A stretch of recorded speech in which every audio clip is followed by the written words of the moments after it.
This is live from New Delhi on DD India, India's voice to the world. Namaskar, I'm Sakal Bhatt, bringing to you this very special presentation, India-Netherlands Future Ready Partnerships, as we at DD India continue to track Prime Minister Modi's five-nation tour's second leg, that is Netherlands. In a while from now, Prime Minister Modi will be visiting Afsatullet Dam, which is a major landmark of Netherlands, before departing for Sweden.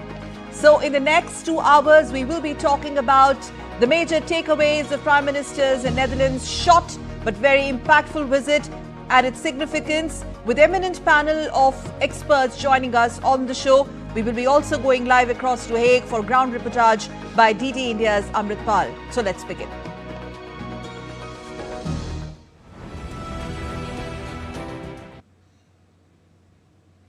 India and the Netherlands agreed to elevate their bilateral relationship to the level of a strategic partnership following wide-ranging discussions between Prime Minister Narendra Modi and Dutch Prime Minister Rob Jetten in The Hague. During the talks, the two leaders reviewed cooperation across sectors, including trade, defense, technology, water management, clean energy, healthcare and education. Addressing the occasion, Prime Minister Modi described Netherlands as one of the most important partners, highlighting strong historical, cultural and people-to-people ties between the two nations. Netherland को भारत के सबसे महत्वपूर्ण partner में से मानते हैं।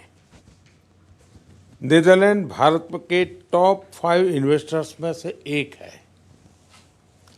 हमारे historical, culture और पीपल टू पीपल टाइज भी बहुत गहरे हैं। डेमोक्रेटिक वैल्यूज, मार्केट इकोनॉमी और रिस्पॉन्सिबल बिहेवियर, ये हमारी साझी सोच का हिस्सा है। Prime Minister Modi also stressed the need to combine the Netherlands' expertise with India's speed and scale to expand cooperation in innovation, investment, sustainability and defense. Netherland की expertise और भारत की स्पीड और स्केल को हर क्षेत्र में जोड़ना चाहिए। इनोवेशन, इन्वेस्टमेंट, सस्टेनेबिलिटी और डिफेंस जैसे क्षेत्रों में सहयोग को नए आयामों तक पहुंचाना है।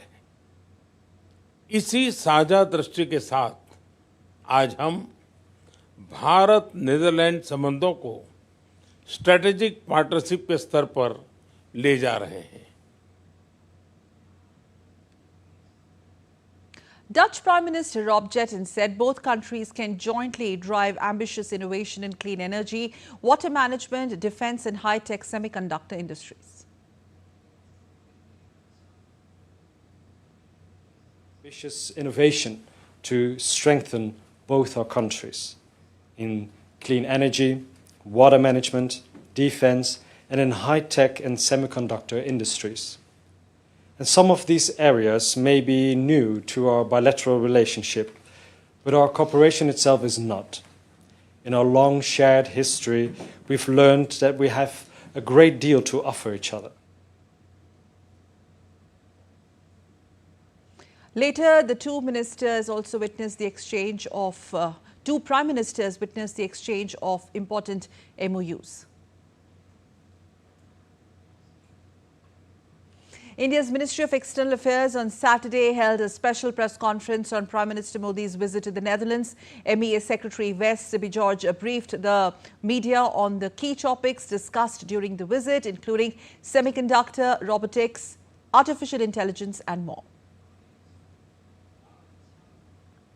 Business engagement, the topics came upon semiconductors, robotics, AI, research, maritime ambition, reliable modern water infrastructure is coming up, make in India, supply vessels, long-term economic growth, developing a digital corridor between a sea and digital corridor connecting Indian ports with the ports of Netherlands. Agricultural supply chains is another area which was discussed. Green hydrogen. 16 top CEOs of the Netherlands attended, spanning the sectors of various sectors which I mentioned.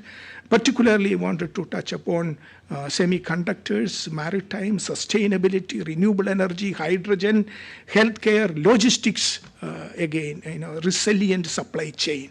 These are the issues which was discussed and agreed to.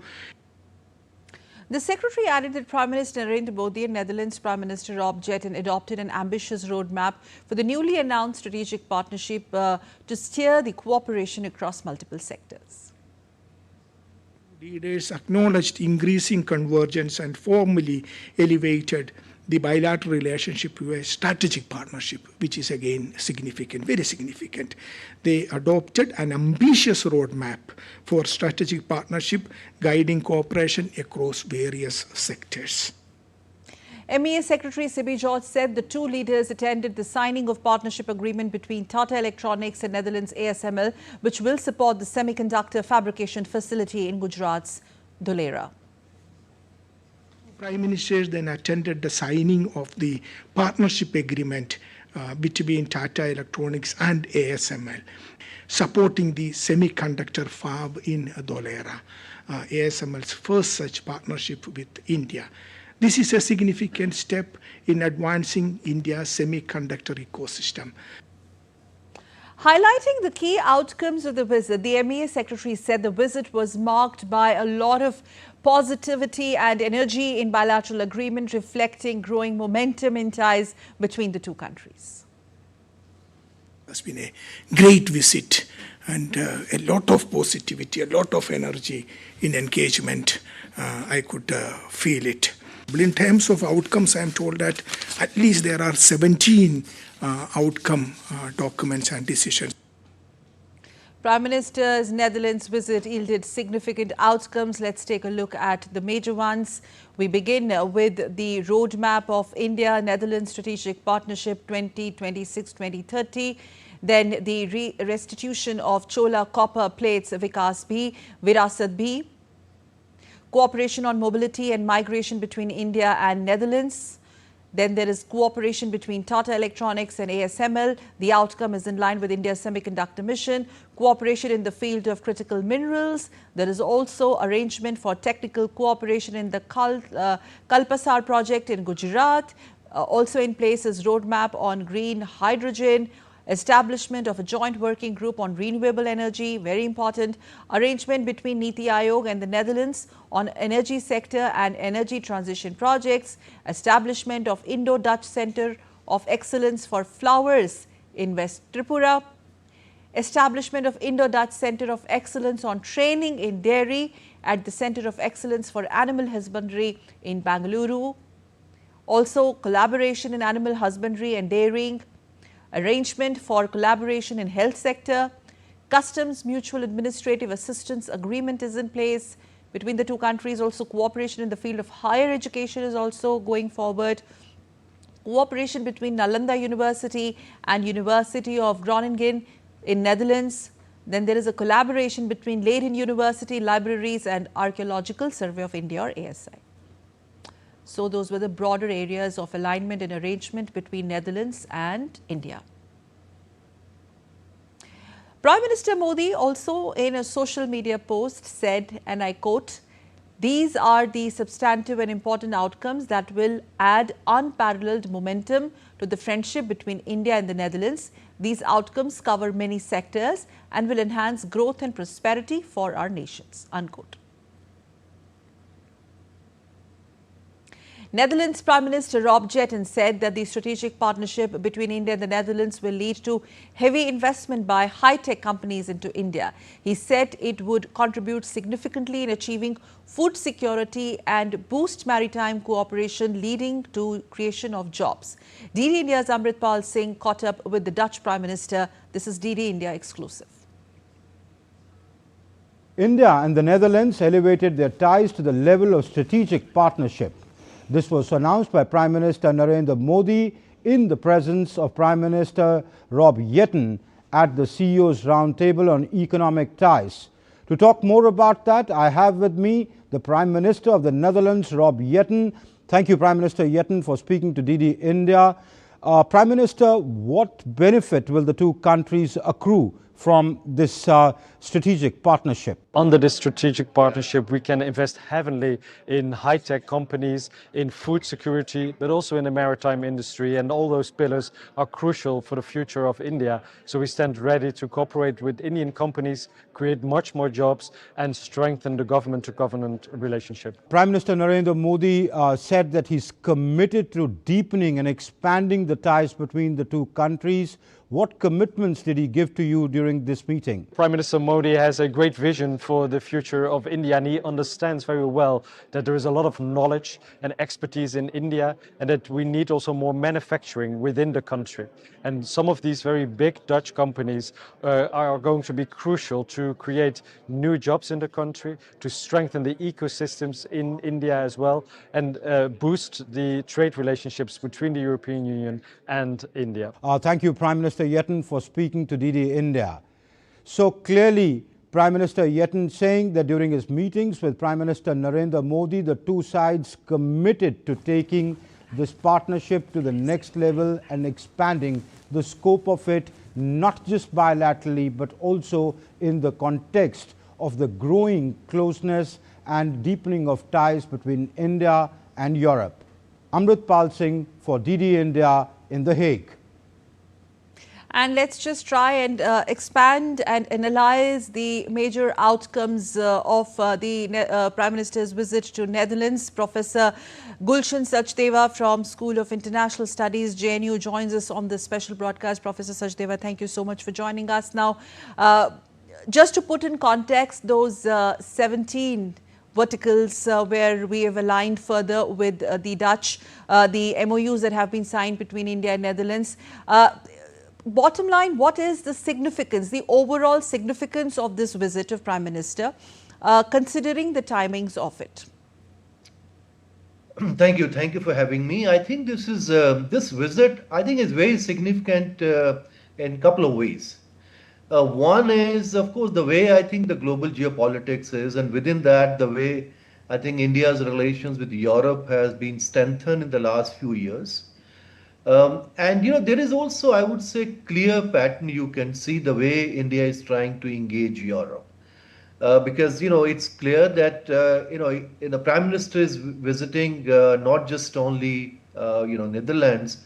After that he would also be going to Norway and then to Italy. And we also had a very successful summit meeting between India and the European Union just 2-3 months back in January. Where we had, finalized our trade deal with the European Union. And of course, we also had a broader roadmap with the EU. So now this particular relationship between India and Netherlands have been elevated to strategic partnership. And you have listed, all the things which have been agreed. More than, around 17 documents have been kind of exchanged. And there are various ways, in fact, look at the joint statement and also the roadmap between India and the Netherlands. I think a lot of things have been listed, what we intend to do together. But we have to look into the way I think Europe functions, and this is what I think we are trying to engage with Europe. Because there are certain competencies with the European Union, then there are competencies with the member states, and then there are also regional groupings in which we are also trying to engage. Now, at one level, we have very strong partnership at the EU level, where we had, we signed this, we finalized this mother of all deals. So their trade and investment, when we are negotiating, when we did everything, so obviously that will benefit all our partnership within Europe. And then we have a strategic partnership with the European Union. But then we also have other strategic partnership, bilateral. Earlier we used to have with France and with Germany. Recently, and also, when the UK was part of this, of course, the India-UK strategic partnership, which also has been elevated now further. And then we also have recent years, we signed a strategic partnership with Italy, with Poland, and also with Greece. And now this is the new edition of those strategic partnership with Netherlands. So it means the way we feel that we have certain strategic priorities aligned with those countries, and Netherlands is reasonably big country within the European space, particularly very important economy, and in certain areas they do have very specific, I would say, expertise. So which we would like to leverage. Yes, and we And have that point on Netherlands being the key European partner for India. In fact, one of the top investors for India, considering after Brexit as being the gateway for India to Europe. Similarly, the way Netherlands is now India-Netherlands ties have been consolidated. In fact, Prime Minister Modi in the diaspora event said that now Netherlands stands like a new symbol of friendship. If you in that context, do you think this is also very significant amid current global uncertainties and in the context of energy security, supply chain disruptions, and what all is happening as far as West Asia crisis is concerned? No, in fact, as we see Netherlands important for India, similarly, I think the Europeans broadly and also Netherlands particularly also look at India a major opportunity and major partner.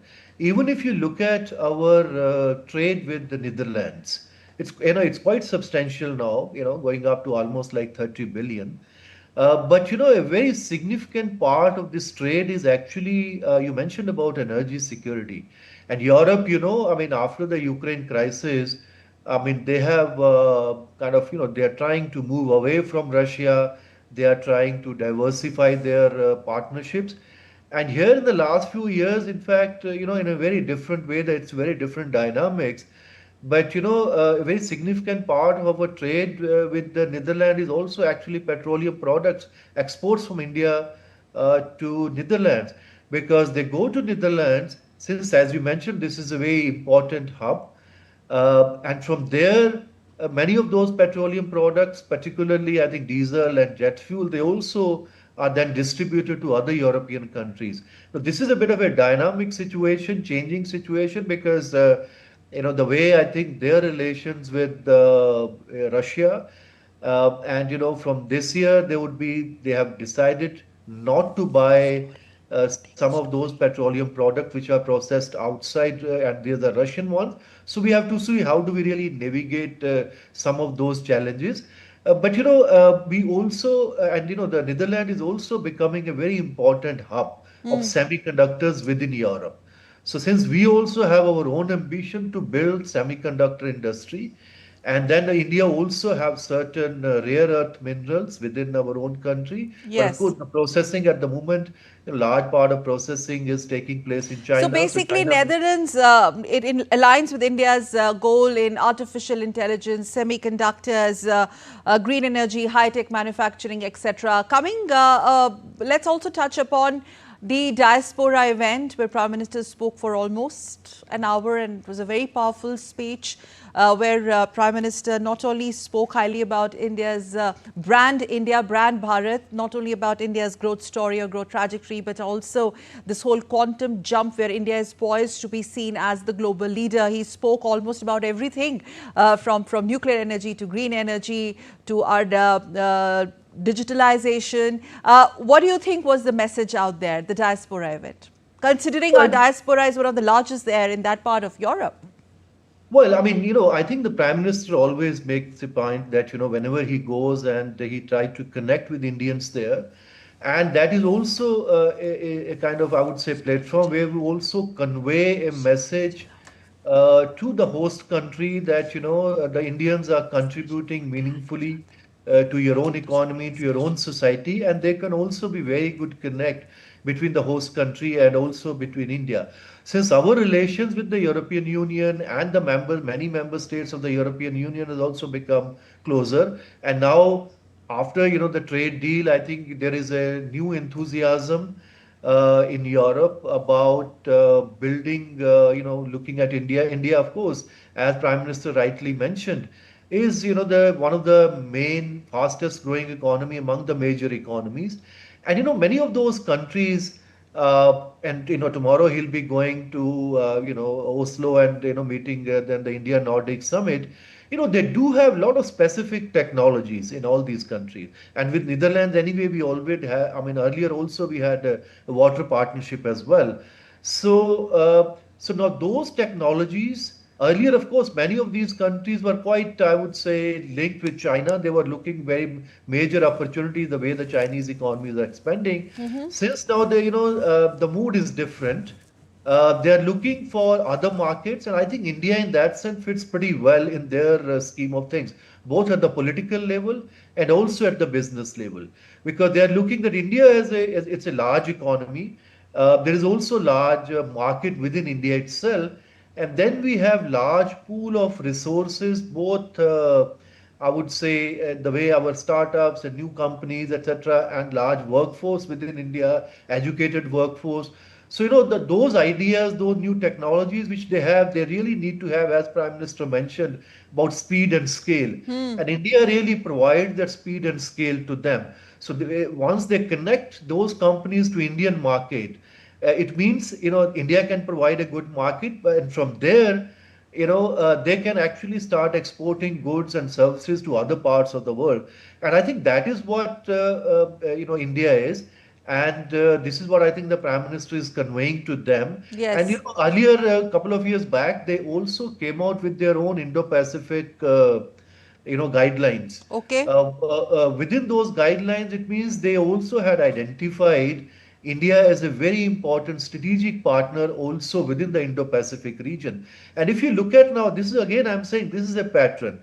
We are working with the European Union on certain issues. Then we are working bilaterally, and then at the regional level, as tomorrow Prime Minister would be meeting at the India Nordic Summit, because some of those countries like Norway and Iceland, they are not part of the EU, but then they work within the India Nordic Summit, and they have their own Nordic grouping and their own institutional arrangements. And another thing which in fact is also quite evident now, one is, the core of India's relationship with Europe and the member states of the European Union has always been trade and economics, which continues to be. And now with the new FTA, I think there'll be new momentum. But another couple of things which are also being talked about at every level now, and that was there at the India EU summit. This is also clear, I think, in the roadmap here we have, and this was also there earlier when our defense minister went to So this Germany. brings us to the larger question of what does this do, this particular visit of Prime Minister to Netherlands, Well, as far as India's role or stature in the EU rubric is concerned. We're going to overall, we're going to talk about that, Gulshanji, Professor Gulshan. Please stay with us because we need to also tell our viewers what all happened as Prime Minister Modi's Netherlands itinerary is concerned. Prime Minister Modi also, along with the Dutch Prime Minister Rob Jetten, on Saturday earlier, they joined the CEO roundtable on economic ties in The Hague. The CEOs talked about their investments in India across diverse sectors. In his remarks, Prime Minister Modi highlighted India's reform trajectory and emphasis on futuristic sectors, also invited companies to deepen their investment in India. जो पहले भारत का बड़ा import item था, आज भारत का सबसे बड़ा export item बन गया है। इस मैन्युफैक्चरिंग ग्रोथ को नेक्स्ट लेवल पर ले जाने के लिए हम कई महत्वपूर्ण सेक्टर्स में इंसेंटिव्स भी दे रहे हैं, जिसका लाभ उठाकर अब पूरे विश्व के लिए इंडिया में मैन्युफैक्चर कर सकते हैं। Prime Minister Modi also said in last 12 years, India has transformed its economic DNA and government is continuously improving ease of doing business. Continuous reform से हमने अपना इकोनॉमिक डीएनए ट्रांसफॉर्म किया है। हमारी दिशा स्पष्ट रही है। प्राइवेट सेक्टर को पॉलिसी प्रेडिक्टेबिलिटी देना और उनके लिए अवसर बढ़ाना। स्पेस, माइनिंग या न्यूक्लियर एनर्जी, हमने हर क्षेत्र को प्राइवेट सेक्टर के लिए खोल दिया है। हम कंप्लायंसेस लगातार कम कर रहे हैं और ईज ऑफ डूइंग बिजनेस बढ़ा रहे हैं। Global CEOs have hailed India's growth story under Prime Minister Modi's leadership. NXP Semiconductors CEO Maurice Geretz says the company has been present in India for more than 5 decades since 1969, underscoring its long-standing commitment to the country. I think this is really great. We are already in India for more than 50 years, since 1969, with 4,000 colleagues. So we are committed to India, and I think his commitment means a lot to us, because we see that we will grow in our industry in the coming years. We as a company expect to grow, and that means that our research and development in India is very important for us and will also grow. Royal HZPC CEO Hans Sustra says the company has been present in India since 2014 and has also witnessed Prime Minister Narendra Modi's leadership in action. He also highlighted the government's strong focus on the agriculture sector, noting some significant efforts to boost its growth. We've been active in India since 2014, so the Prime Minister we've had the pleasure to see in action has been Prime Minister Modi, and it's fantastic to see how much effort he's put also in the development on the agricultural side in India. And with our products, we really help to drive that as well. So we've brought many of the new potato varieties to India.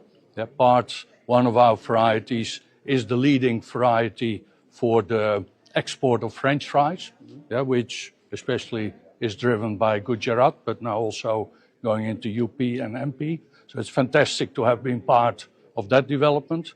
We brought Columba to the market, which is giving the Indian farmers quite a bit of premium. Our future investment plans are to continue with that double-digit growth which we've seen in the last 10 years, and to bring additional research to India and potentially also look for the possibility of exporting from India our varieties. Damon Shipyard CEO Arnaud Damon says the leadership of Prime Minister Modi is widely appreciated at the company, highlighting India's strong economic growth, its vision and strategic direction. The leadership of Prime Minister Modi really appreciates the Diamond Shipyards Group, the economic growth, the vision and the strategy. And we hope as Diamond Shipyards to combine our strength in maritime shipbuilding in India. We are the largest privately held shipbuilder in Europe.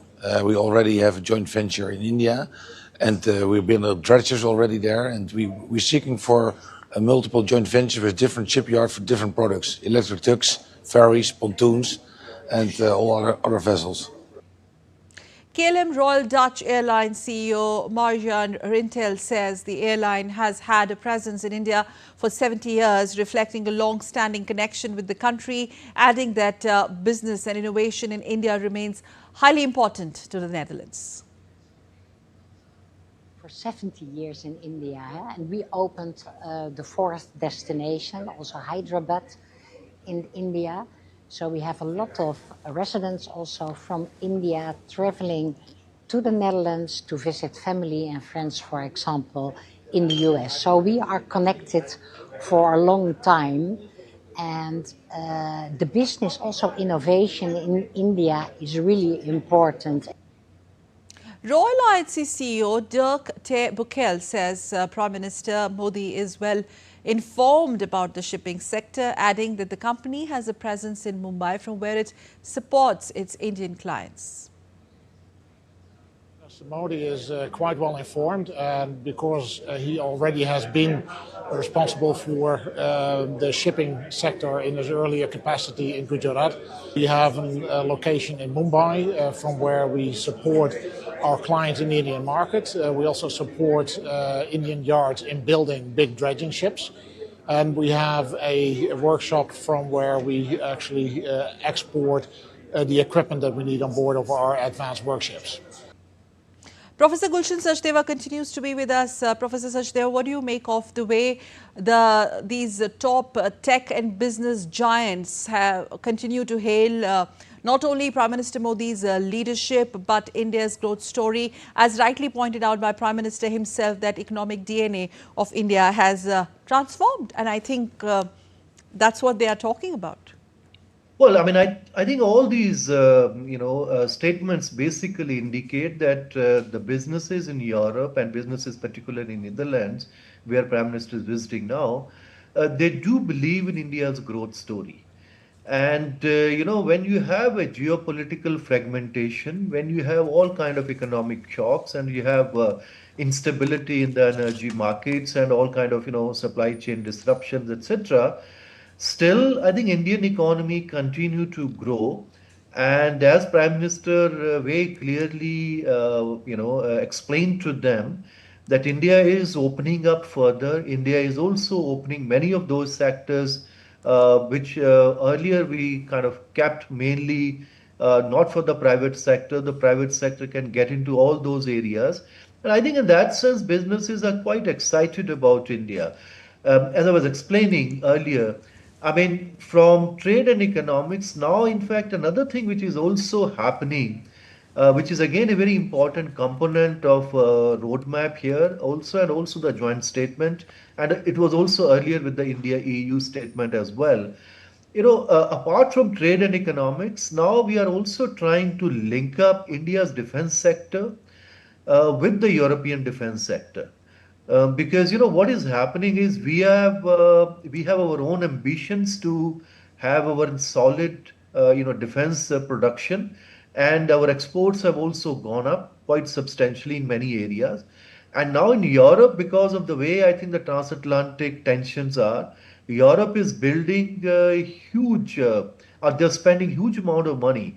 At least by 2030, there's going to be roughly about, I think, $1 trillion of investment in the defense sector. Now, in certain areas, they do have capacities. They have, industrial base in those industries. Whether you look at France, Netherlands, Sweden, tomorrow, the Prime Minister would be going there, Right. and also in Germany. And then India has its own certain specific capacities.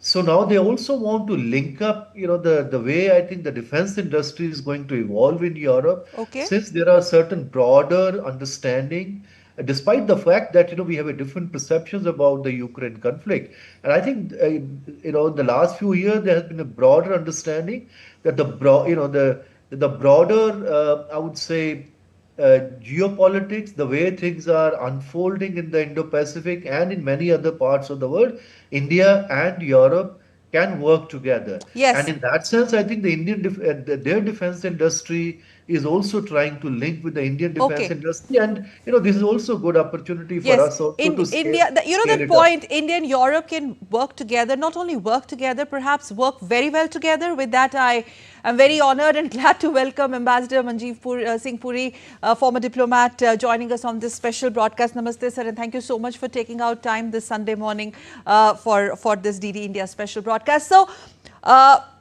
the deliverables, those 17 important MOUs that have been inked and exchanged yesterday, overall understanding, Ambassador Puri, where does this take India as far as the entire EU rubric now is concerned, considering the supply chain disruptions, whatever is happening in the West, the war, the West Asia crisis, etc. And at this juncture, you have the two prime ministers talking business. There is I think the kind of chemistry besides business and diplomacy, lot of ground has been covered. Would you agree? Sakal, thank you very much. Look, I want to at the outset make a few very general but important points. Please. As a follow-up of the India-EU FTA, which hopefully within the course of several months will get ratified and come into force, it's very important that we have undertaken this visit to important European capitals, touching The Hague, touching Stockholm, Oslo, which is of course not EU, but EFTA, we have that other agreement with them, and then Italy. I think this is particularly important.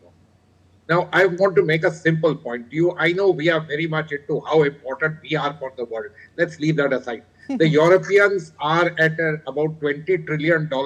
I don't know how many times, 5 times the size of the Indian economy. And by the way, we slipped one position last year because the Brits overtook us once again with our exchange rate having fallen.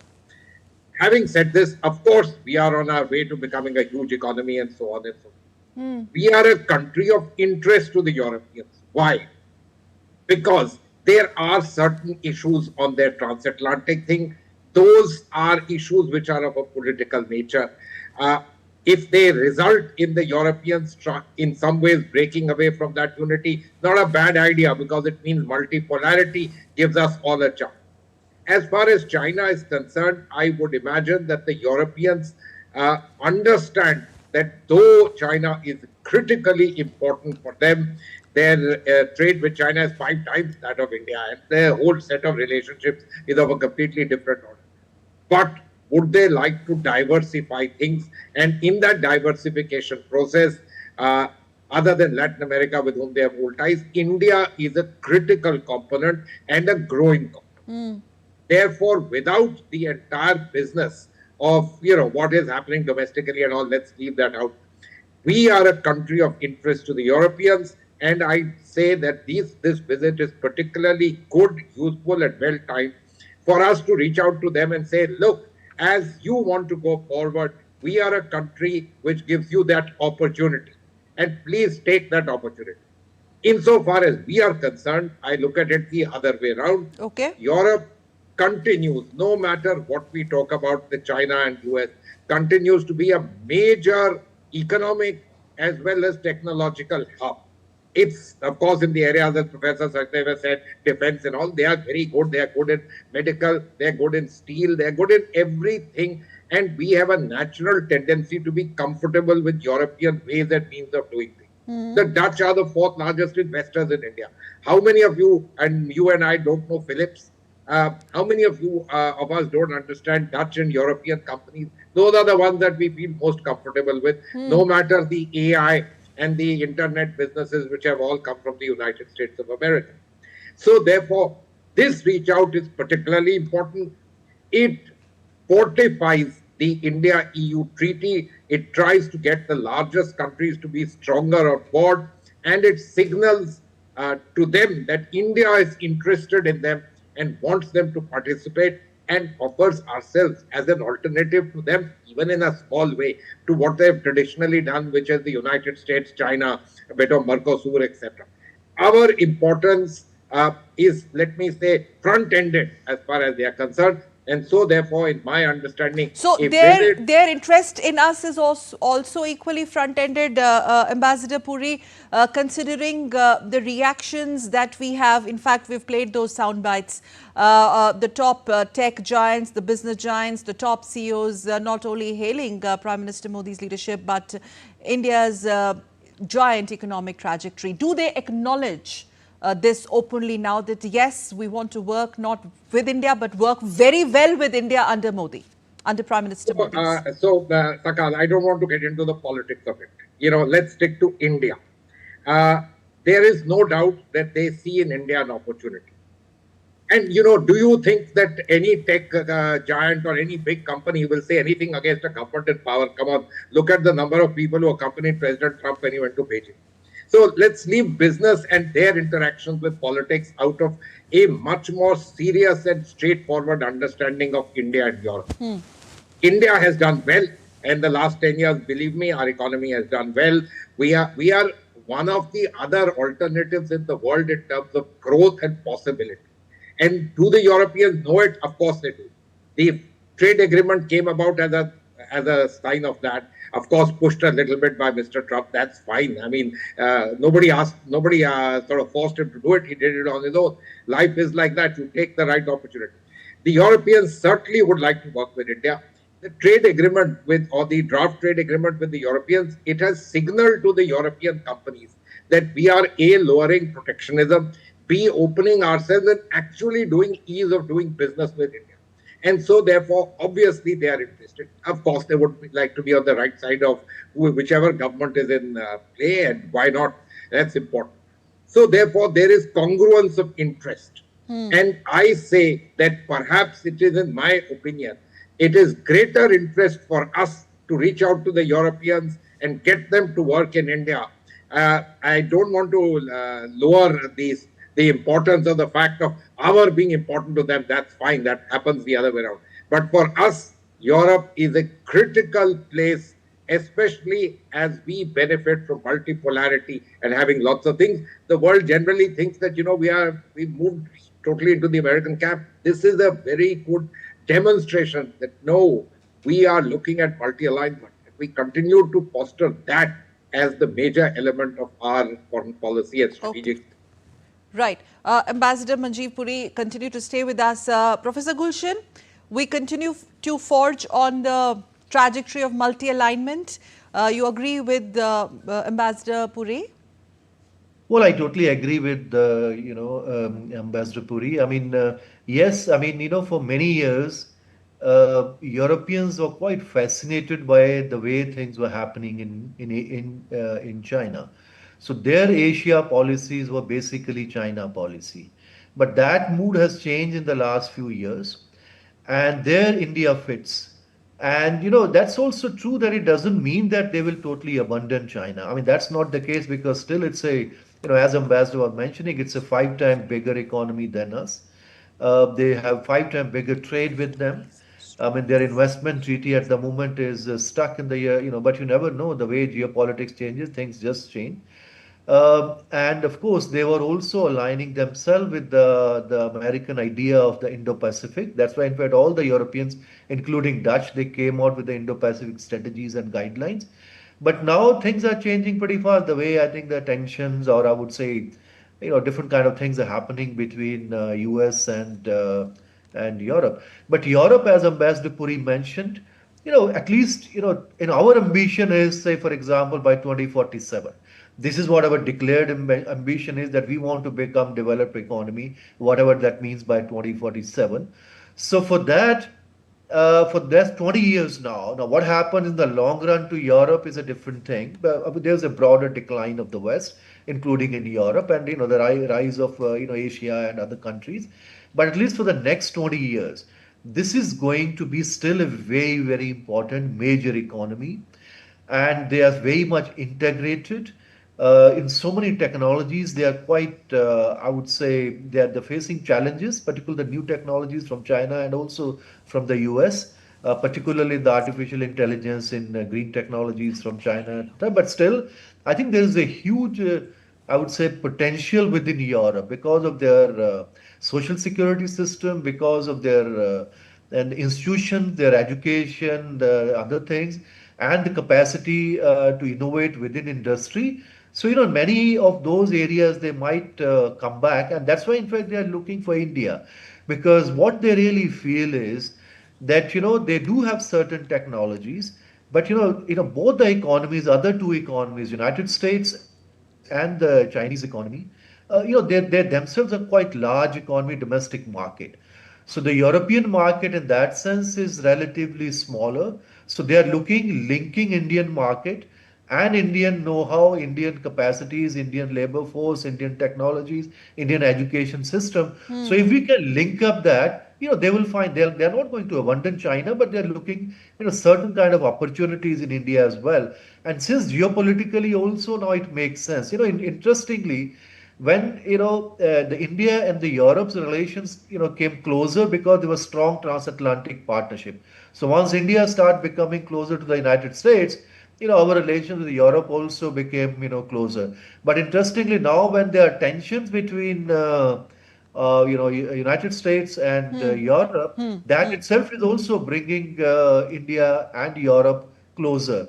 Yes. Because they're looking for multipolarity, and in fact, so many, so but those things are, of course, geopolitics. It will keep changing, the way things are happening. I mean, even if you had Brexit, but from there, they want to link up more with the Europe. But broadly, as I started, so I think we have also worked out very clear strategy in that sense. On certain areas, we work with the European Union because there the competencies are, and then we work with individual countries. We are raising up our profile. We are raising up our partnerships, because when we say strategic partnership, it means it's not just only on paper. It means certain institutional mechanism will be built. Yeah. If you look at even the document of the strategic partnership, it means every year the foreign ministers will meet. They will monitor what things are happening. So whenever then you have large big meetings are going to take place, so you will basically monitor what really you agreed earlier. And the Europeans are quite good actually doing all that homework. And then there are a lot of Yes, so there is a deliverables perfect that synergy and alignment with India's goals in semiconductor, artificial intelligence, green energy, high-tech manufacturing, all of that. But I'm just going to request Ambassador Puri and Professor Gulshan, please stay with us, because let's also for a moment shift our focus to what is expected now, because we do know that Prime Minister, as we speak, is in Netherlands, and he, along with his Dutch counterpart, will be visiting the iconic Afsluitdijk Dam in a short while from now. This dam is a 32-kilometer long dam which protects the Netherlands from the North Sea. It creates freshwater reserves and now serves as a hub for renewable energy also, since we were talking about the energy sector. In fact, this dam that is on your screens right now is a major dam in Netherlands. It's one of their iconic structures, and it is also a causeway in Netherlands. It was constructed between 1927 and 32, and as I just mentioned, it runs over a stretch of 32 kilometers, and it was built largely by hand. So it's an engineering marvel. It's an engineering delight. It was built by hand and completed in 1932. It is one of the Netherlands' engineering delights and highlights. The Afsluitdijk Dam has been protecting Netherlands from sea for 90 years now. So this dam definitely has a legacy behind it, and it is part of the saltwater inlet of the North Sea, and it turns it into the freshwater lake of the Jaisalmer.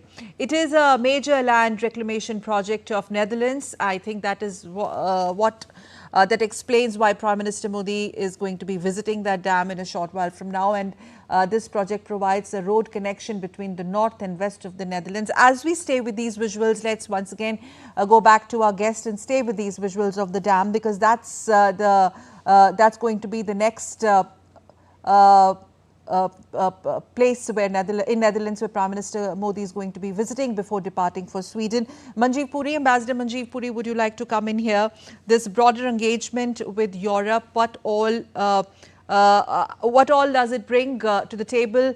Let's now talk about Netherlands. Why Netherlands will now look more up to India, because we've all heard the Prime Minister, in fact, he spoke exclusively to my colleague Amritpal, and there was a lot of talk and aspiration and expectation as far as India's and their investment in India is concerned. Hardcore business.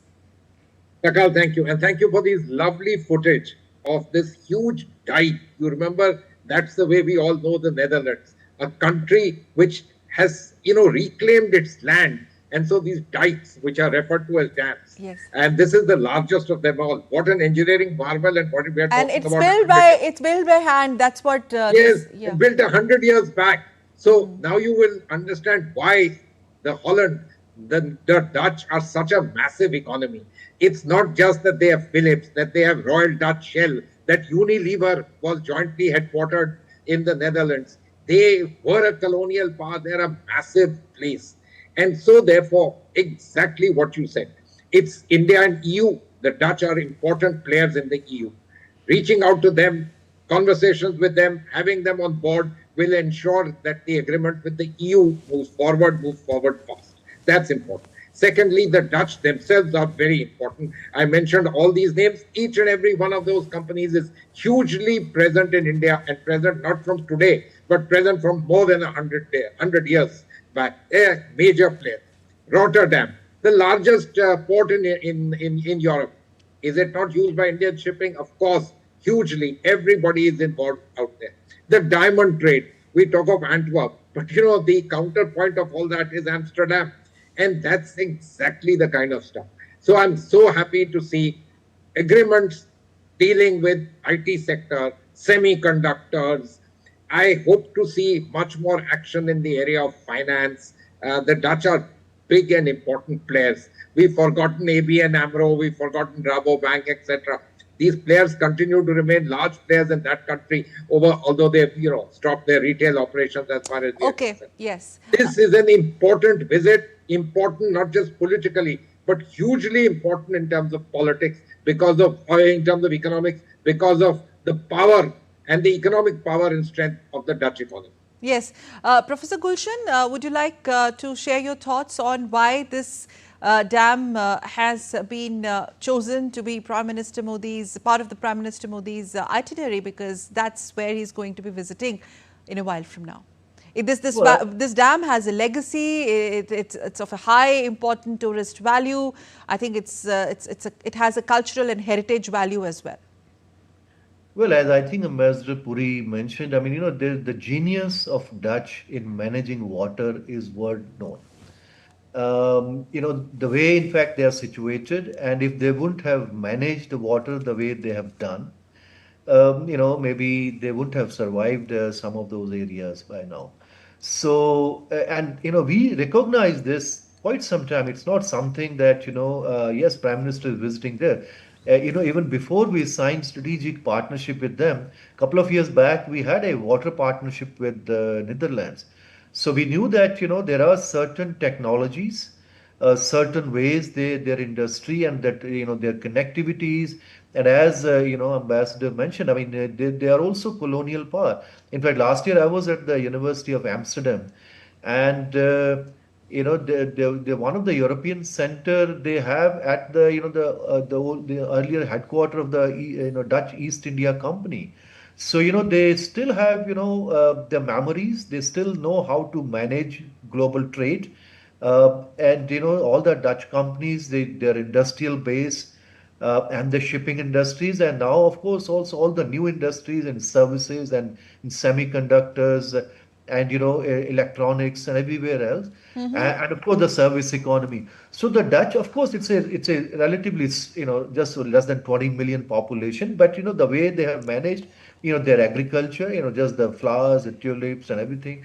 So you can see, I mean, how do you can really leverage whatever strength you have. But still, they also recognize that within Europe and within global scenario, India is a big economy. It's a small economy in that sense. It's still, I mean, very important economy, certain technologies, industrial base, and linkages and know-how. So linking them with the other parts of the world, the larger economies, this is what their ambition is. And in that sense, India fits very well. And now geopolitically also, somehow we have come closer than what we used to be many, many years back, because during the Cold War period, somehow things were different. But things have really changed in the last 20, 25, 35 years, and in the last 10, 12 years even further. This has resulted into all those things. I mean, the kind of institutional mechanism now Right, we sir. have built with Europe, from the trade and That technology change is councils also to visible for the fact that Prime Minister's visit to Netherlands has also set stage for the return of India's lost artifacts. We will talk about that as well. Please stay with us, Ambassador Puri and Professor Gulshan. Let's take a look at this story also. Very important. Prime Minister's latest visit to Netherlands has paved way for the return of India's lost heritage back home. India is pursuing the return of famous Leiden copper plates from the Netherlands. The Chola copper plates are royal charters issued by great Chola emperor way back in the 11th century CE. They are also called Leiden copper plates because they are presently housed in the Asian Library of Leiden University in the Netherlands. Copper plates are royal charters issued by great Chola emperor during 11th century CE. These are a set of 21 large plates and 3 small plates. First section comprises of 5 large plates. It is in Sanskrit language in Grantha script. It contains 111 lines. Can we show the visuals, please? On both sides of the 5 plates. Second section is in Tamil. It contains 332 lines in 16 plates right on your screens. That's India's heritage, which is going to come back, these artifacts. One of the most significant pieces of historical evidence of that period provides detail about the legal tenets, administrative system, external relations, social life, fiscal stipulations and bureaucratic machinery of the Chola period. It contains very detailed dynastic information on the Chola rulers, refers to the Sangam age king Karikala, who lived more than a million years before Rajaraja I, reflected the coexistence of multiple faith systems. It also showcases cordial relationship between Chola empires and Shailendra empires of Sri Vijaya, and also provides information about territorial divisions of the neighboring states. There is information about irrigation system and water management by state and local communities. So it's basically treasure house of all the information. Cultural contacts with the Southeast Asian countries reveal exchange of this diversified knowledge system. And now Ambassador Puri, under the leadership of Prime Minister Modi, this is going to be coming home. And I think that's brilliant, isn't it? Sir, could you please press your unmute button here? Yeah, can you hear me? Yes, sir. Go ahead. Now I want to say something to you which has something to do with our politics today. Without doubt, as Professor Sachdeva said, India is a country of interest, of course, to the entire Europe, but certainly to the Dutch, who know India and know India even from colonial times, as you can see. Otherwise, how did these plates land up there? Because the Dutch had establishments in India, in the southern parts of India, and frankly, just took these away. The Dutch also had a restitution policy started in 2022. Why did they make this decision to make this available during this historic visit of the Prime Minister? Because they understand that India today values restoration of its own legacy and its own historical heritages. And so, therefore, this would be symbolically very important as the Dutch seek greater access to India and as we reach out to them. This is a well thought out thing, but very good. Yes. It suggests to them that yes, we value and we understand what happened, but we value and we want all of this back. They realize that it's in their interest today. 400 years back, it was in their interest to take it. For today, it's in their interest to return it back to us. This is the strength of the politics of India today. Oh, yes.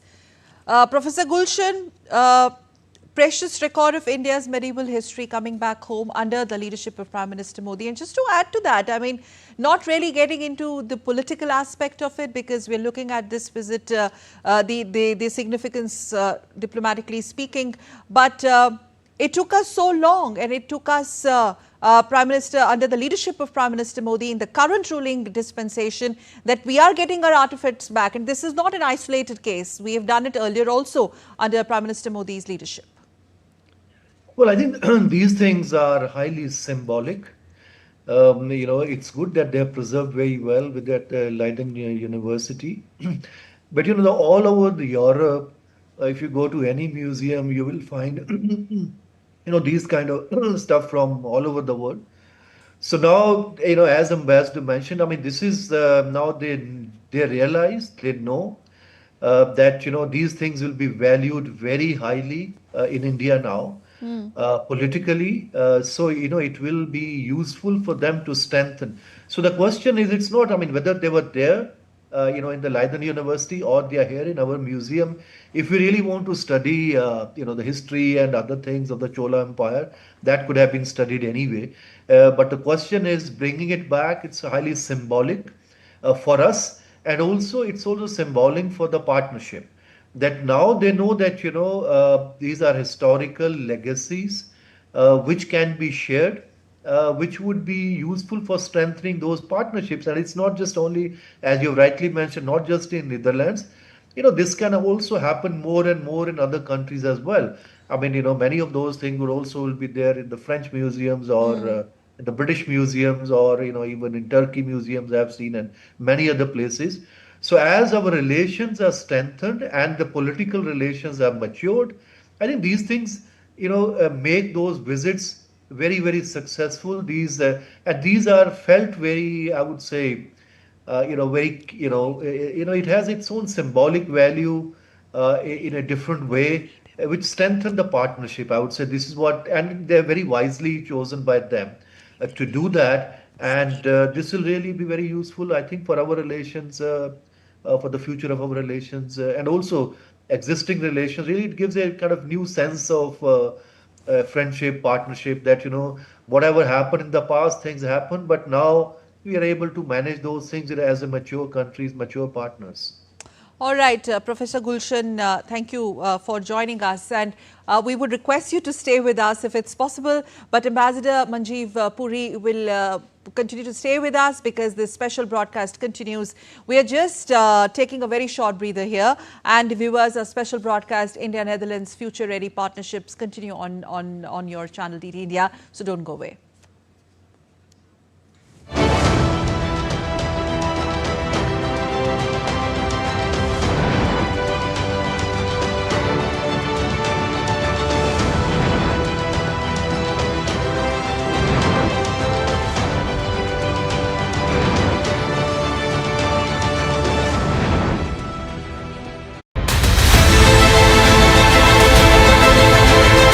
Prime Minister Narendra Modi's five-nation tour, UAE, the Netherlands, Sweden, Norway and Italy.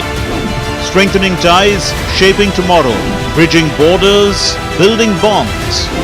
PM Modi's mission, securing India's future and expanding its global footprint. From Abu Dhabi to The Hague, from Oslo to Rome. 5 nations, one vision. With exclusive reports from Ground Zero and live coverage, we ensure you don't miss a thing. Catch the latest updates of PM Modi's 5-nation tour. Only on DD India.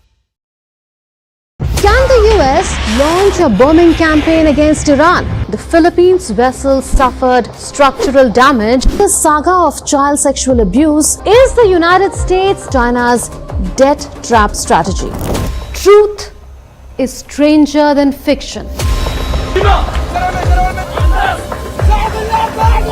But sometimes hard to uncover.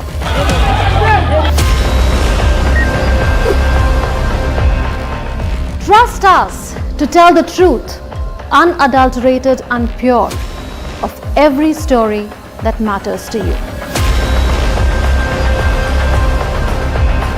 Exactly what to save your country. You read between the lines, cut the clutter, and connect the dots to get you the full picture. Watch Connecting the Dots at these times with me, only on DD India.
Welcome back to our special presentation, India-Netherlands Future Ready Partnership. Prime Minister Narendra Modi, along with his Dutch counterpart, will be visiting the very iconic Afsluitdijk Dam in Netherlands in a short while from now. We're going to keep an eye on that visit before Prime Minister, of course, departs for Sweden. But also let's take a quick look at the significance and the big takeaways of the MOUs that were signed on Saturday. And as Prime Minister Modi is about to wrap his visit to Netherlands in a while from now, we look at the highlights of his visit. Well, India and the Netherlands have agreed to take this bilateral relationship, one step further, elevate it to the level of a strategic partnership, following wide-ranging discussions between Prime Minister Modi and Dutch Prime Minister Rob Jetten in The Hague. During the talks, the two leaders reviewed cooperation across sectors including trade, defense technology, water management, clean energy, healthcare and education. Addressing the occasion, Prime Minister Modi described Netherlands as one of India's most important partners, highlighting strong historical, cultural and people-to-people ties between the two nations.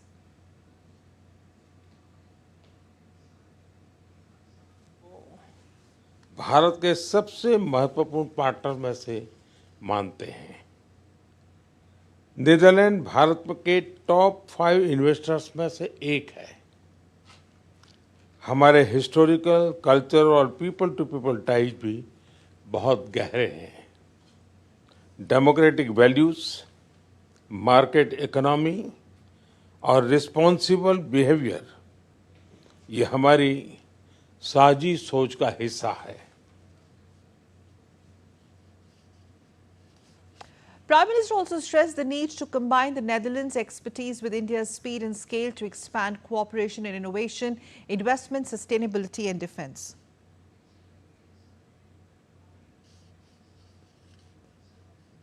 हमें Netherlands की expertise और भारत की speed और scale को हर क्षेत्र में जोड़ना चाहिए।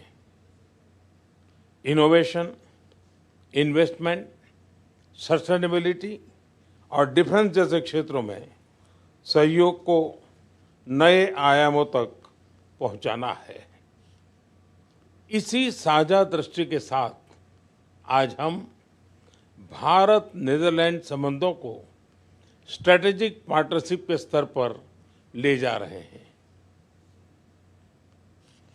Dutch Prime Minister Rob Jetten said both countries can jointly drive ambitious innovation in clean energy, water management, defense and high-tech semiconductor industries.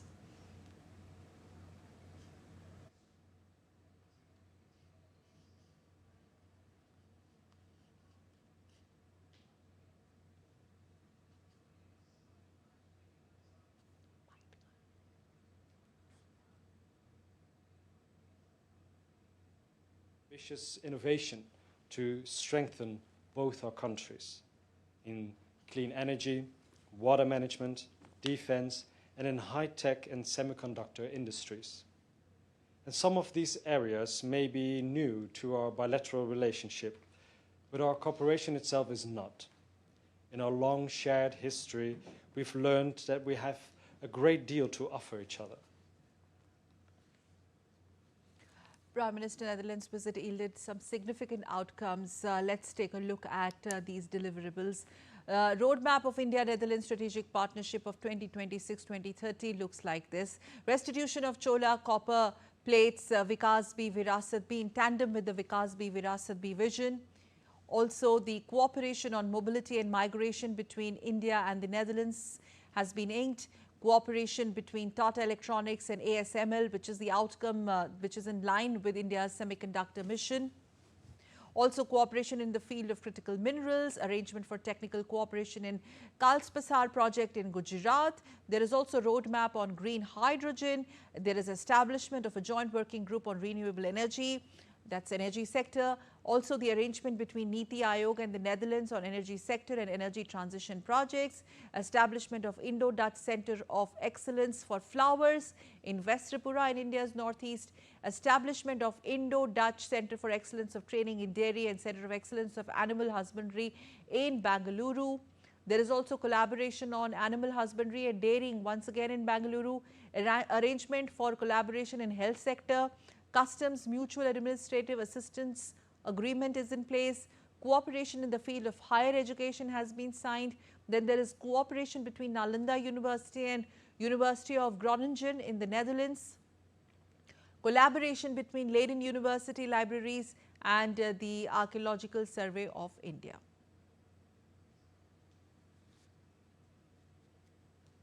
We continue to analyze and discuss with Ambassador Manjeev Puri the outcomes, the significance, and Ambassador Puri, we've almost touched upon every aspect, but your thoughts on this being Prime Minister Modi's first Europe trip after the India-EU FTA was announced earlier in January. The MOUs that have been signed and all the business roundtable outcomes, how do you see it from that perspective? Thank you, Ambassador Sakal. Puri, yes. You see me? Yeah. Sakal, thank you very much. I want to echo very much what you just said. The fact that we have undertaken this visit to Europe and the coverage includes important European capitals, Rome, Den Haag, Stockholm, and Oslo, not just the usual Paris and Berlin. This is particularly important because it gives weight and the power of our elbows behind what we've done with Brussels, which is the India-EU FTA. And this is signaling, and more than signaling, it's making a reach out to these critical countries to bring them on board so that that particular landmark agreement, if I may say so, the mother of all deals, as we used to call it, that comes into force quicker and allows Indian businesses to access European technologies, European capital, and allows us to access European market. I think this is a very important visit in terms of its timing. That look, for the last 2 months, maybe it was difficult to travel given this the Middle East situation and so on and so forth. But this visit signaling is very important, and it's signaling which says two things. One is the entire issue of multi-alignment. India is friends with the United States. I know we have issues with China, but we are friends with the United States. But we are equally large relations, and we want to take them forward with the Europeans. That's one part of the signaling. The second is that, look, we are open to business, and we are that large economy, which is the other large economy in the world. We're open to business. We want to cooperate with you. We've had 400 years of relationship, but let's take them forward in today's time when India is bucking ahead and wanting to take things forward. We value your partnerships. Join us, be with us, and you can have gains too, and we are happy at that. And then it adds up to multi-alignment on the geopolitics, very important for India, and I dare say equally important for the Europeans, especially now with a certain kind of tensions across the Atlantic. Yes, considering the timings, what makes this renewed engagement with Europe significant for Europe itself? Say, for example, for Netherlands. So, Sakal, let's look at it from this way. The Europeans were very much anchored in the transatlantic partnership. They had old colonial relationships with Latin America, similarly with Africa, but China loomed large in terms of their Asia policy. Now, over the years, especially from COVID, at the level of the population, it has reached to the people that, look, China is a big economy. We can't do without them. We should have them in our ambit. We should do business with them. But my God, it's not just competition. There is something else to it. And this is at the level of popular understanding. And COVID, whether we like it or not, brought that home to the people. Remember, the first COVID deaths happened in Italy as a result of, something happening. I'm not saying the Chinese are responsible, but, people's understandings and perceptions are simplistic and sometimes not off the mark. The Netherlands has always been a major trading partner for India. We've always recounted Royal Dutch Shell, Rabobank, Philips, and so on and so forth. But somehow or the other, because it's smaller than France and Germany, and of course the UK, it sort of slips from our radar screen. I'm very glad that the Honorable Prime Minister has undertaken this visit. France and Germany, we keep doing, but we're hitting the equally important Rome, which is Italy, the Dutch, Netherlands, Sweden, all powerhouses in their own way. Good for the Indian economy, and I must say, very good for pushing the India-EU FTA forward and later on a bilateral investment agreement, because that, in my opinion, will be the mother of all deals as far as India and our economy is concerned. Yes. In fact, Netherlands happens to be the second in the EU after Germany, since you talked about trading partner. Yeah. 10th largest merchandise trading partner. That's where Netherlands stands as of now. But Ambassador Puri, now in the context of the supply chain disruptions with West Asia crises, do you think this is going to ease some of the stress, this visit? Is this also important? Look, the Middle East crisis, or rather the Iran-US affair, frankly speaking, in my understanding, all of us should have been reaching out and where across to the United States and saying, look, we are all being impacted. But for a variety of reasons, we've all tried to hedge our bets and do other things. These things happen in geopolitics. It's decisions that get taken. That's fine. But the Europeans, need to reach out to us. It's good for their economies. It builds something else. For us, they are equally important. But in terms of the supply chains which are going through from there, look, we want to do this IMEC, which is a very big thing that we want to do. But in given circumstances today, one side of us would say, very important, we should pursue it, we should take things forward, we should build an undersea pipeline to Oman, take things forward, avoid the Straits of Hormuz. I'm all for doing all of that. These are ideas which have been there in the pipeline for years on end. The undersea pipeline issues have been there for a long time. But are they going to do something in the near term to this? Look, the players are different. I'm afraid they are players in their own right. We need to, in a sense, safeguard ourselves and do what we can do in terms of this. By the way, did you know that we actually export, and are exporting a fair amount of refined petroleum products to the Netherlands, Rotterdam, of course, and this is part of the nature of that huge refining hub that has come up in India over the years in Jamnagar. And so this will continue, and I look at all of this extremely positive. Yes, extremely positive, yes. Sir, stay with us. In fact, on Saturday, Prime Minister Modi, along with the Dutch Prime Minister Rob Jetten, joined the CEO Roundtable on Economic Ties in The Hague. Since we are talking about the business part of the visit, the CEOs talked about their investments in India across diverse sectors. In his remarks, Prime Minister highlighted India's reform trajectory and emphasis on futuristic sectors, also invited companies to deepen their investment in India. जो पहले भारत का बड़ा import item था, आज भारत का सबसे बड़ा export item बन गया है। इस मैन्युफैक्चरिंग ग्रोथ को नेक्स्ट लेवल पर ले जाने के लिए हम कई महत्वपूर्ण सेक्टर्स में इंसेंटिव्स भी दे रहे हैं, जिसका लाभ उठाकर अब पूरे विश्व के लिए इंडिया में मैन्युफैक्चर कर सकते हैं। Prime Minister Modi also said that in last 12 years, India has transformed its economic DNA and government is continuously improving ease of doing business. इन 12 वर्षों में कंटिन्यूअस रिफॉर्म से हमने अपना इकोनॉमिक डीएनए ट्रांसफॉर्म किया है। हमारी दिशा स्पष्ट रही है। प्राइवेट सेक्टर को पॉलिसी प्रेडिक्टेबिलिटी देना और उनके लिए अवसर बढ़ाना। स्पेस, माइनिंग या न्यूक्लियर एनर्जी, हमने हर क्षेत्र को प्राइवेट सेक्टर के लिए खोल दिया है।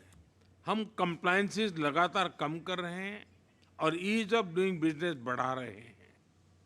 Dutch businesses leaders praised Prime Minister Modi's vision for India's economic growth and highlighted growing opportunities in semiconductors, infrastructure and trade after interacting with him at the CEO Roundtable on Economic Ties.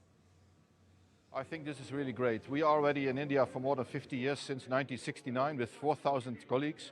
So we are committed to India, and I think his commitment means a lot to us because we see that we will grow in our industry in the coming years. We as a company expect to grow, and that means that our research and development in India is very important for us and will also grow.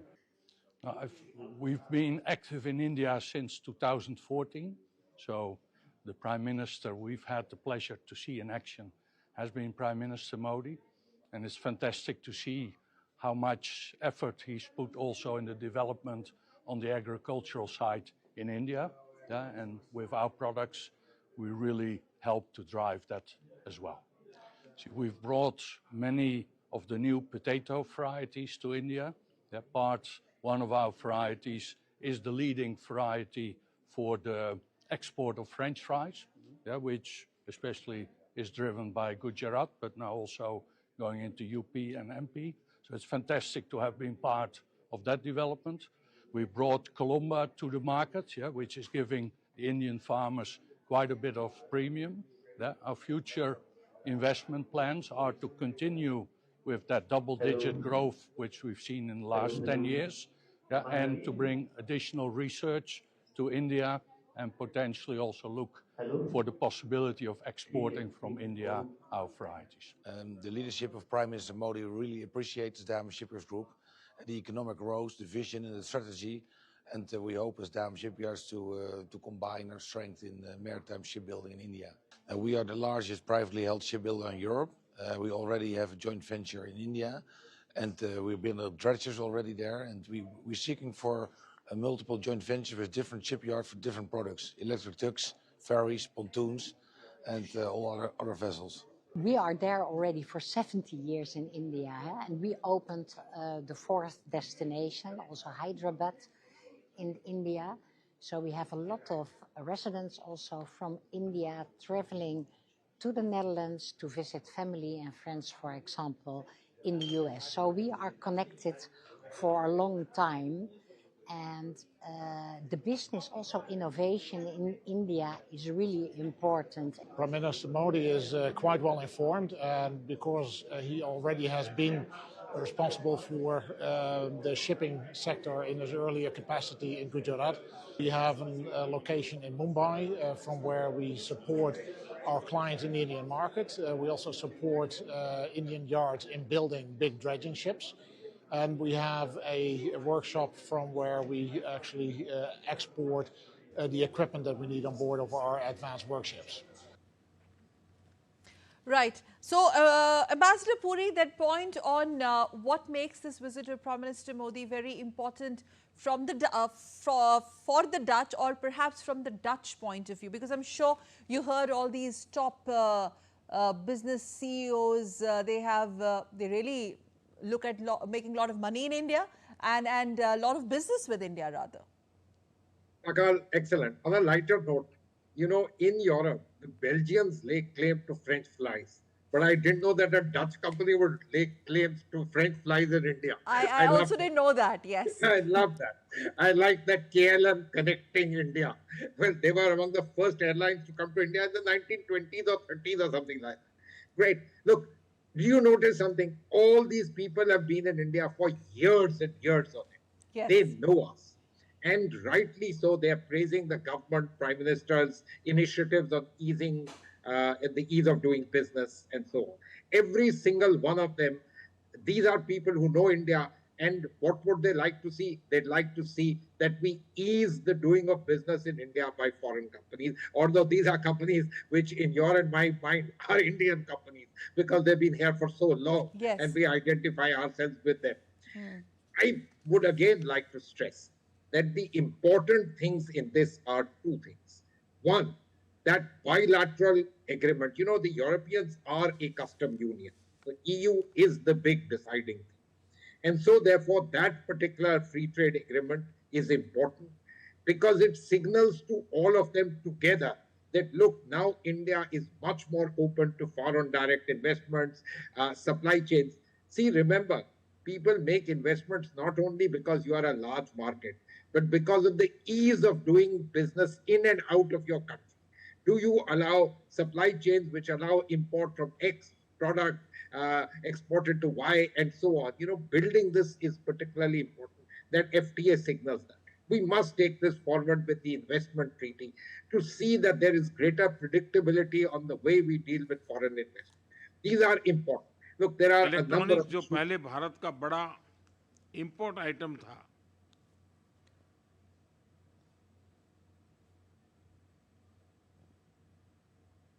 Sir, you may continue.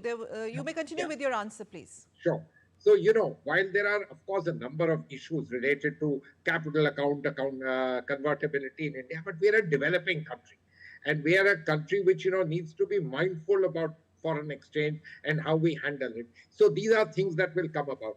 But I'm very glad that in general, across the board, Dutch industry, Dutch companies, which are international players all over, not only in India, but all over the world, they recognize that we are a government which means business and which believes that attracting foreign investments, making it easy for them to work in India is important. This belief, believe me, will result and translate into things which are important for our economy and I dare say for the Dutch economy. Could you also get the opportunity to hear Prime Minister Modi's address at the diaspora event? It was a huge hit as always. What do you think was the messaging there? Look, he has always addressed the diaspora. I have myself been privileged at several of these addresses, having organized them. The Holland, which is the Netherlands, has a huge Indian diaspora. We tend to sort of only think in terms of the UK and the United States and so on and so forth. The Dutch have a huge, look at the size of the hall. And this is not the first time that the Prime Minister has addressed such a large gathering on the continent of Europe. Yes, yes. What is the messaging? Look, one straightforward message is that there are issues in the world. There are geopolitical issues. These have implications for all of us. He's been saying this very openly and rightly so, because you need to start preparing the world and preparing your own people for it. And then secondly, the question that, look, India is going places. And you, although you are in the diaspora, you are part and parcel of us. And, you know, we seek your help, but you are also people who are that particular ways and means of reaching out to others. And so, therefore, take pride in what we are, take pride in where you are, and take all of this forward. You know, I believe this reach out business to the Indian community, which the Prime Minister has done all the way from 2014, is particularly important. It engages the diaspora with India, it keeps them attached to India, and it makes them feel that they are part of this changing and vibrant and growing India moving towards Viksit Bharat in the next 20 years. I think, do you think it was also pitched in a way that, look, we know what brand India is, this is what brand India is, from massive growth in digitalization and many firsts, for example, landing on the moon, or for that matter, nuclear energy, or our IT sector, massive developments as far as road infrastructure is concerned. Like Prime Minister said, for unlimited aspirations, you need unlimited or limitless efforts. And then he talked about the Modi guarantee. This whole pitch on a foreign soil was not only about what India has done, but how India is poised to take the pole position. Global leader, world leader. We are there, we have arrived. You're absolutely right. And you must do this because you need to not only engage these people in terms of, you know, giving back to India and so on. You need to make them feel part of the India changing the India story. And that's particularly important. You know, we are a large country. Everything that we do by global standards is huge. The simple acts that are undertaken, the number of cars that we have here, etc., all are huge. But making each and every one of these people feel that they are part of the story is very important. And secondly, that the story is not just a good one, it's a great one. And look at this. You're good, you're great, where you came from is doing very well. Look what it does to them. How it enthuses them themselves where they are and in terms of what they wish to do with India. I think all of this is particularly important. I think these reach outs have been really very constructive, extremely useful for India. Of course, the issues of dealing with the host country, its economy, its big companies has its huge place in itself. But the place of the diaspora for a country like India, which has one of the largest diasporas in the world, you know, cannot just be understated at all. It needs to be stated up front everywhere and at all times. And the overall optics of it, we spoke about it earlier, but we need to elaborate on that bit, because diplomacy, visits, business will continue, but the overall India's stature as far as the entire EU rubric is concerned, this being the second most important gateway for India after Brexit, if I can say, and the amount of business that has been covered in a very short but impactful visit. So in a way, has that also elevated where India stood in Europe's schemes of things and now in Europe's scheme of things? So, Sakal, let's be very clear. First, we talk about perception. India is now the largest country in the world. You know, you and I here hold our heads and say, oh, this population is too big. But, you know, think about Royal Dutch Shell or think about KLM. They say, wow, what a large economy, what a large market that we have to play in. And therefore, for them, we are a country of interest due to demography.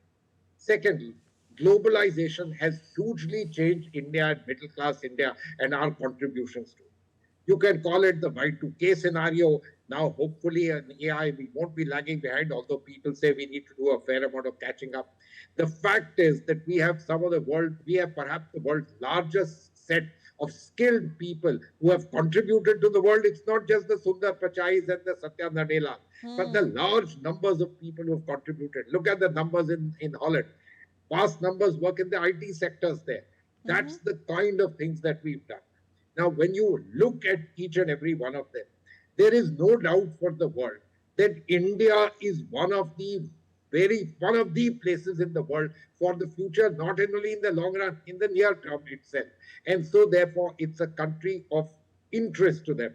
Taking you back to the Chola things, you know, 400 years back, whether they stole them or the Chola kings thought better to give it to them and buy a little bit of freedom. Today, they think it's worth giving it back to us because there's political symbolism. But my God, it gives you a great entree as far as this wonderful economy, which is India, is concerned. And the Dutch, you know the old adage, they are the great trading nation of the world. Okay. And they have a lot of trading expectations from the largest democracy of the world and oldest democracy of the world.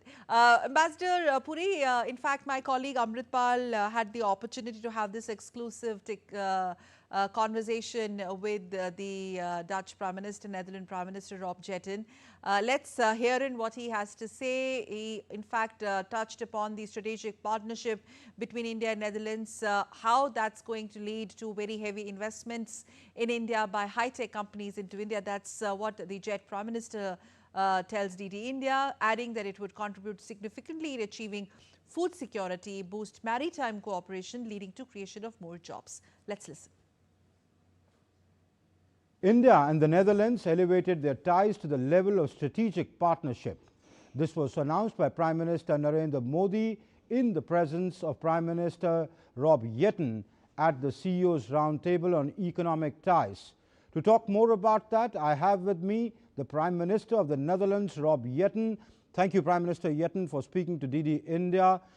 Prime Minister, what benefit will the two countries accrue from this strategic partnership? Under this strategic partnership, we can invest heavily in high-tech companies, in food security, but also in the maritime industry, and all those pillars are crucial for the future of India. So we stand ready to cooperate with Indian companies, create much more jobs, and strengthen the government-to-government relationship. Prime Minister Narendra Modi said that he's committed to deepening and expanding the ties between the two countries.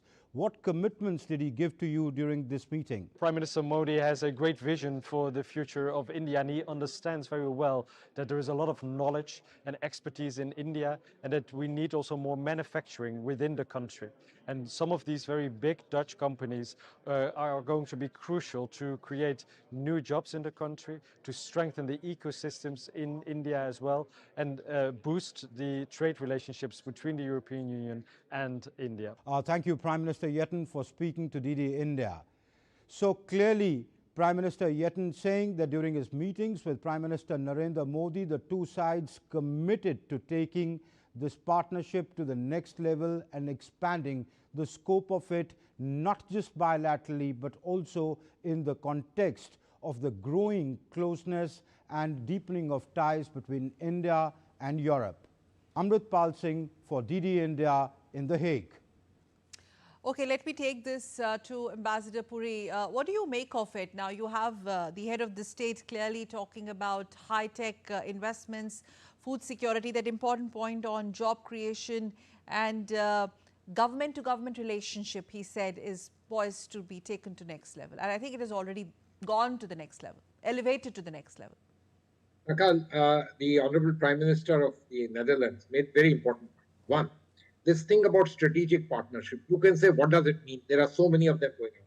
But what it means is that there's a structure now that will be put in place for bilateral conversations at high levels on a constant basis.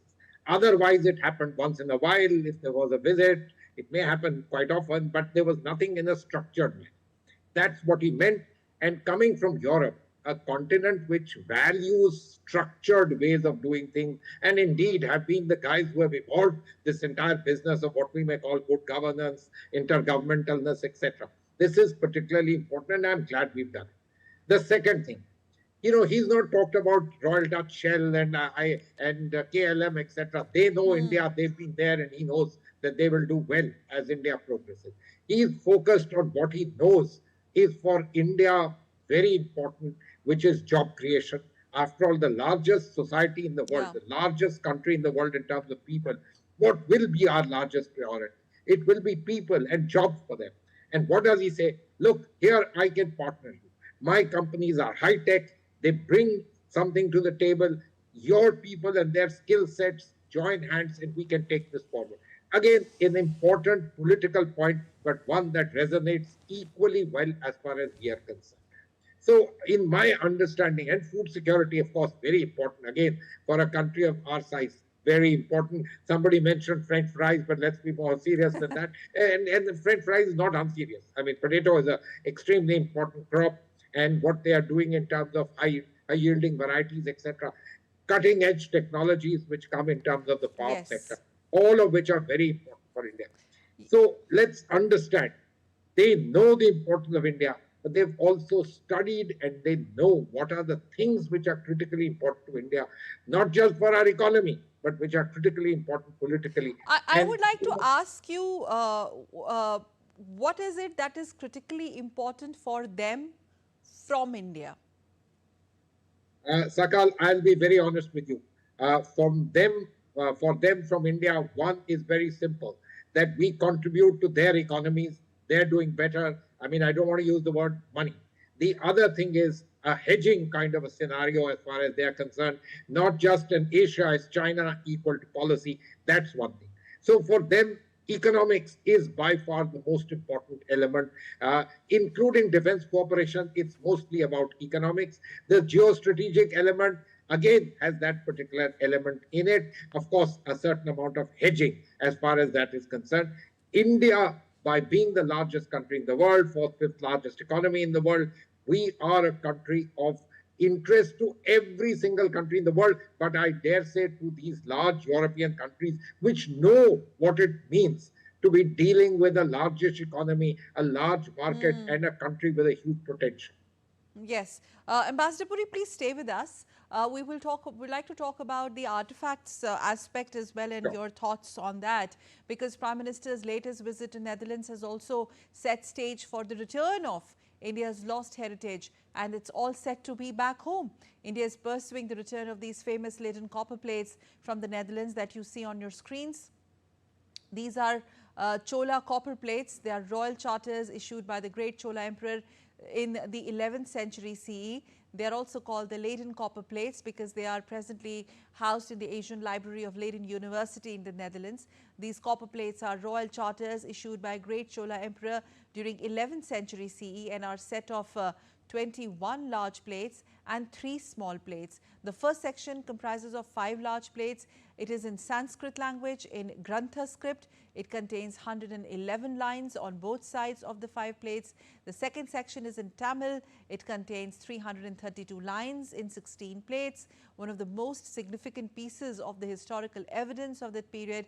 It provides details about the legal tenets, administrative system, external relations, social life, fiscal stipulations and bureaucratic machinery of the Chola period.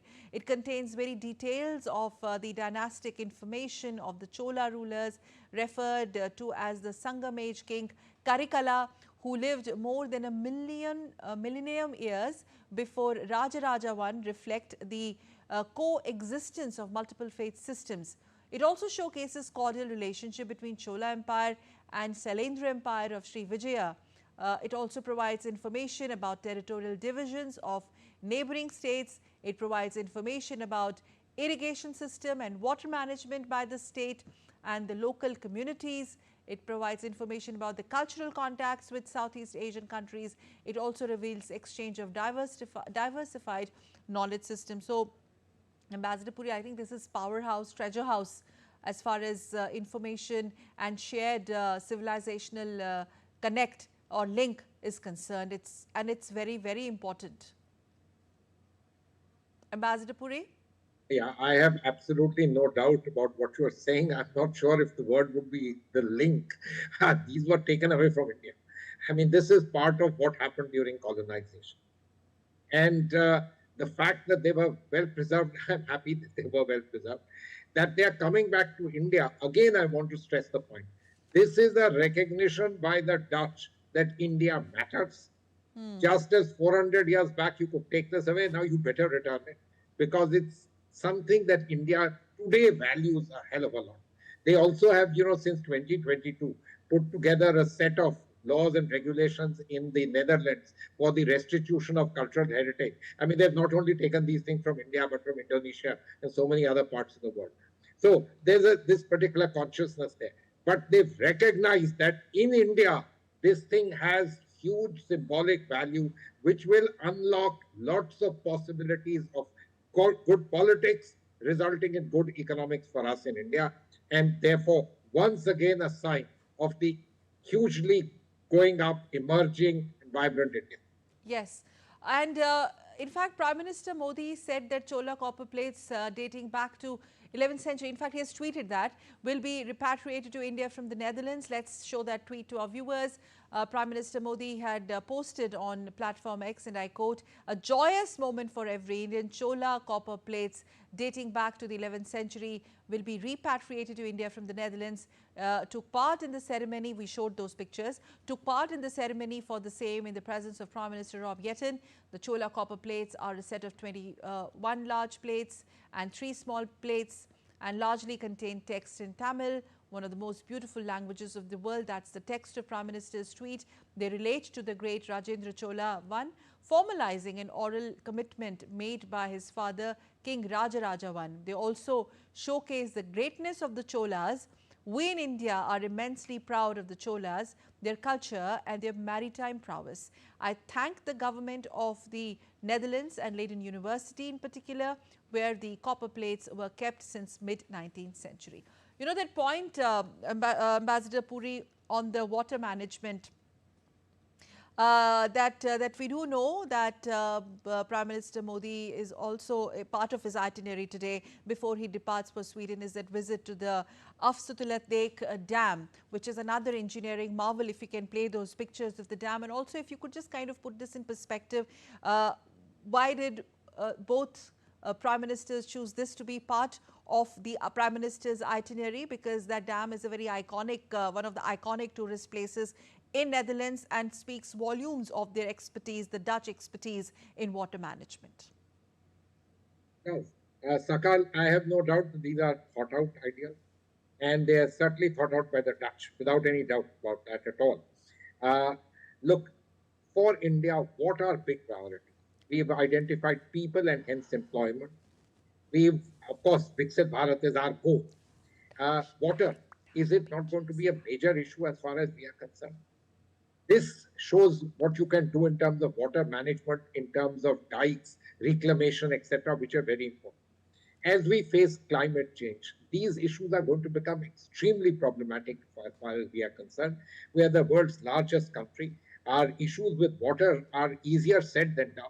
And so, therefore, the Dutch certainly understand, and we also know that this is a country with huge water management capability. And so, therefore, this is a way of telling you and bringing it to your notice that, look, just as you will undertake water management and the rest of the world will flock to India to try and do, think about us.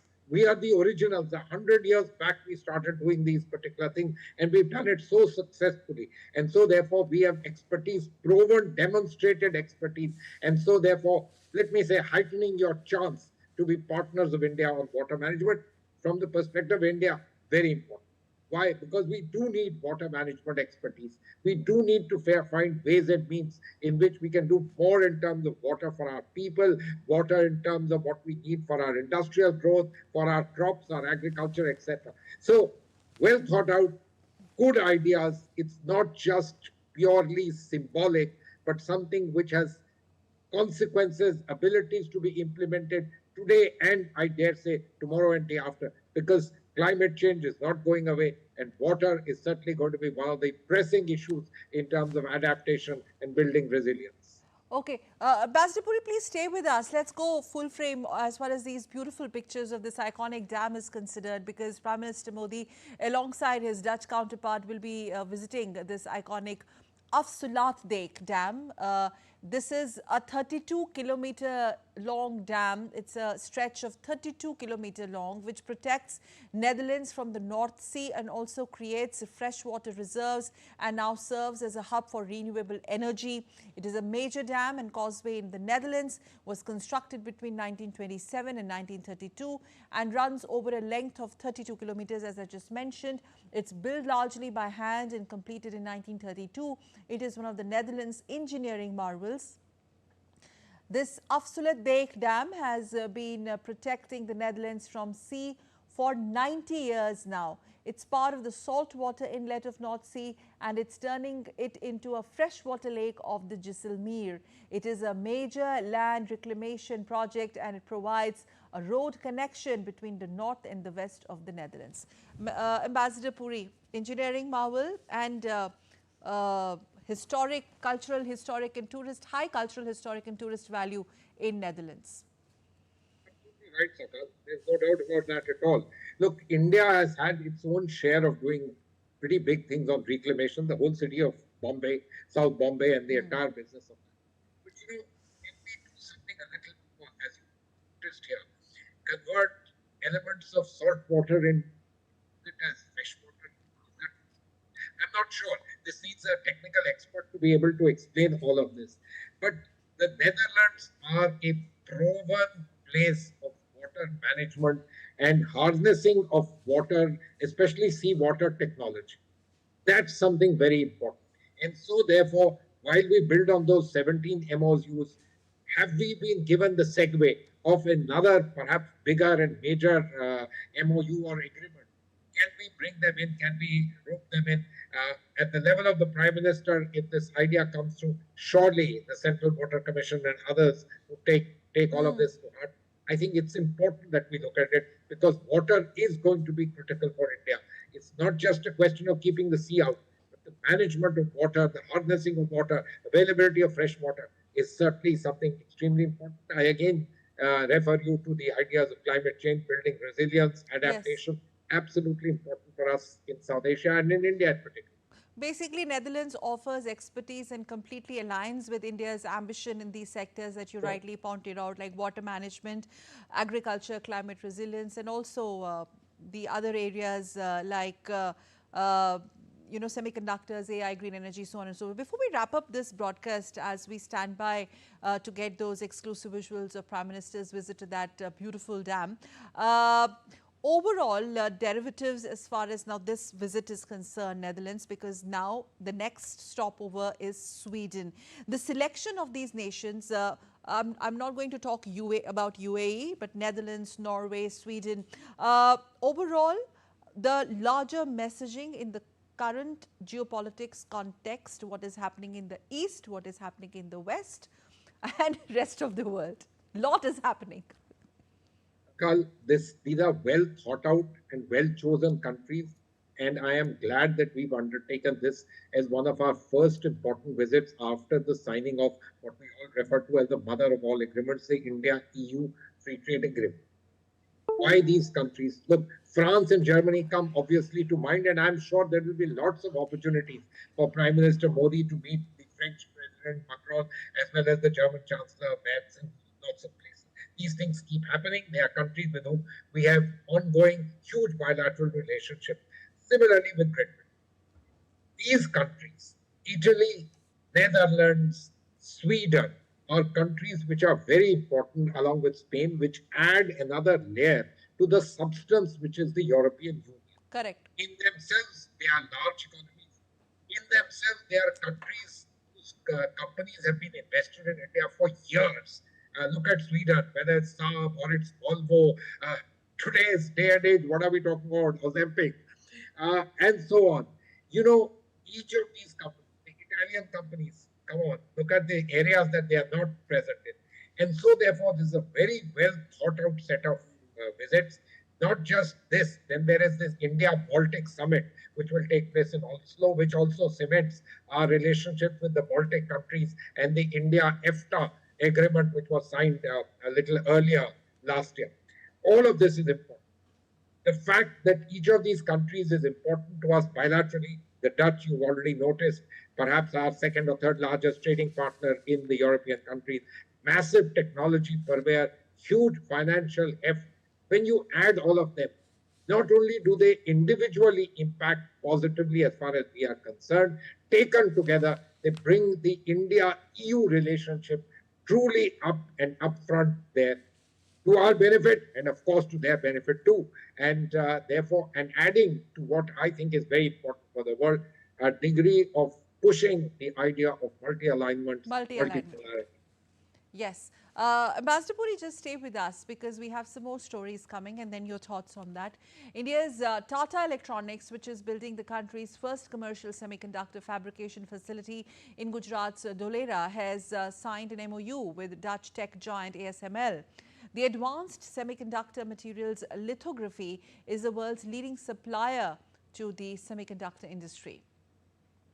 Now, what is ASML? It will enable the establishment and ramping up of Tata Electronics Dholera fab, and the focus will be on deploying ASML's advanced lithography and tools and solutions.